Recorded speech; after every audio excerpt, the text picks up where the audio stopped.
All right, Mr. Taliaferro, how's everybody doing? Just a side note here. I am aware that there is a video surfacing around with Fab and his baby mama. I don't know if they were together, but his baby mama, Emily B.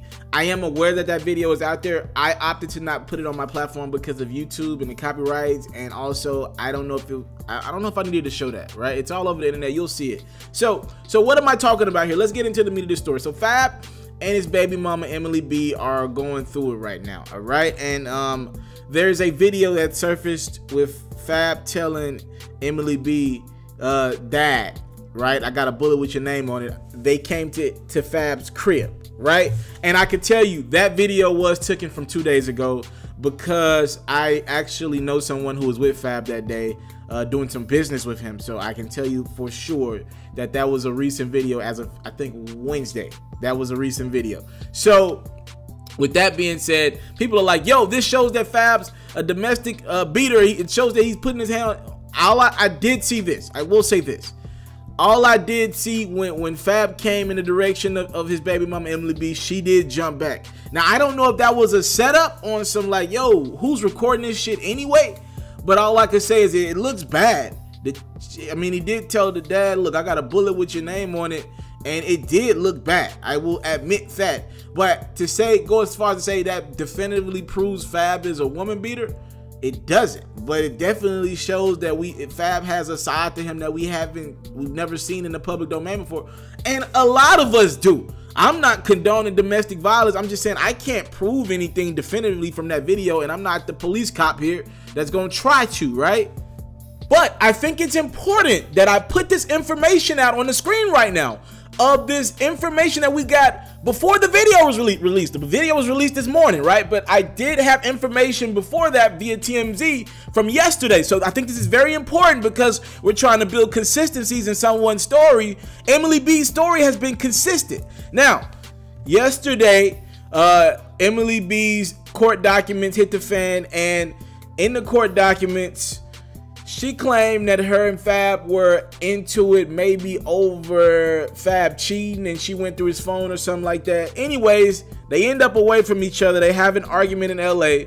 And then Emily B claims later Fab sent her a text saying he wanted to hit her in the head with a baseball bat and he would kill her, but he didn't want to go out like that, right? And then Emily claims Fabolous punched her in the face when they got back together and knocked her 2 front teeth out. Now, Emily says she feared for her life, and this gets us to the video footage that was released today, which is from Wednesday reportedly. And again, I'm telling y'all it is from Wednesday because I have a friend that was with him that day. This gets us to the video footage, and Emily says she feared for her life and remembered that Fab had 2 guns in their home in Inglewood, right? So she called her father to remove them before Fab got home. She told the cops. Fab was pissed.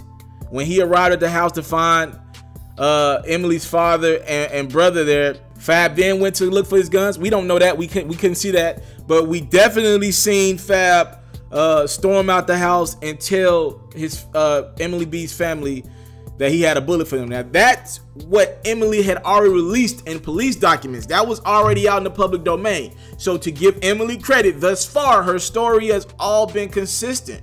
You know, you hate this for anyone, you know what I mean? And people want me to make sure I state the obvious in the room.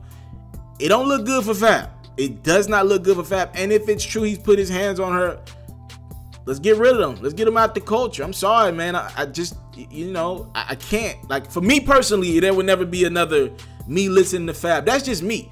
And I know this shit's been going on for years of men putting their hands on women in the rap community. But we ain't never had video and social media like this. So a lot of niggas got a pass. That's just the truth of the matter. I know I'm not lying about that.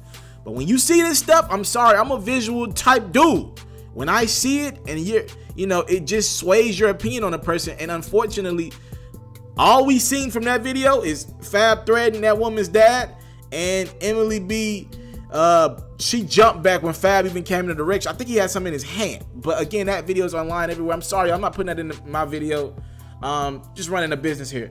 So thank y'all for the time, love, and support. I don't take it for granted. It doesn't look good for Fab. But that court document, though, one last time was released before.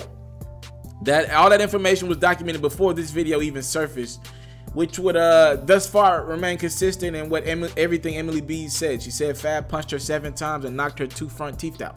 So we will, again, I'll keep you guys updated as more develops in this story. Thank you for the time to support. I don't take it for granted. And prayers to that family, man. And prayers to Emily B. If she got abused in any way, let's start by saying prayers to her. Fab will figure it out. Let's start by saying prayers to the woman who might have got assaulted in this and was afraid to, almost probably damn near scared to tell on a rapper because he got power. If that's true, prayers to Emily B, and hope she gets back on her feet and gets through this situation. I'm out. I want to salute you, homie, you know, for building your own thing and doing your own thing, creating your own platform, your own website. I got one life to live out my dreams, and I'm giving this thing all I got. I interview celebrities. I talk sports. I represent the culture. Right now, you're turning up on MrTaliaferro.com, shawty.